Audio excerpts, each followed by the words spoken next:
بسم الله الرحمن الرحیم. عظیمی هستم. حل فعالیت صفحه 21 فصل درس 4 ریاضی پایه 10. خب، فعالیت چیز پیچیده‌ای نداره. در مورد المپیکه. میگه آقا من از سال 2000 شروع میکنم و هر المپیک های هر دوره رو سالشون رو مینویسم. یعنی 2004 2008 2012 2016 2020. گفته جمله اول و قدر نسبتش رو بنویسید. چون داره یک مقدار ثابت دائم اضافه میشه، دنبال حسابیه. جمله اول من 2000 و قدر نسبتم هم 4.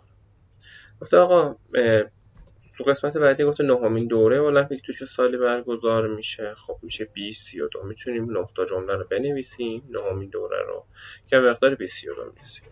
یا اینکه تو ادامه همونطوری که میبینیم حالا جمله عمومی به دست میاد میتونیم جایگذاری کنیم.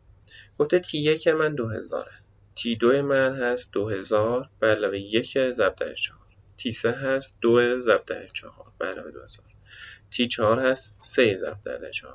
همونطور که الان 9 همین دوره میشه 8 ضرب در 4 که 4 8 32 تا 2032 همون سال قبلی.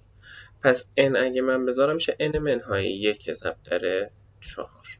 میگه 24مین دوره المپیک در چه سالی برگزار میشه؟ فقط کافیه جای n من 24 بذارم که میشه 24 منهای 1 ضرب در 4 به علاوه 2000 که میشه 2092. با تکمیل جدول سعی کنید ساختار کلی و جمله عمومیش رو به دست بیارید. نگاه کنید همونطور که می‌بینید داره یه دونه دی اضافه میشه، یه دی اضافه میشه، یه دی اضافه میشه، بعدی 4 دی، بعدی میشه 5 دی، آخری هم که n منهای 1 دی. یعنی میگه جمله اول به علاوه n منهای 1 ضرب در دی یعنی قدر نسبت میشه جمله عمومی من. میخواد کلا این فعالیت این مفهوم رو برای شما بازنمایی کنه که تی n میشه t1 به علاوه n منهای 1 در دی که باید اینو حفظ باشید دیگه. جمله عمومی دنبال حسابیه.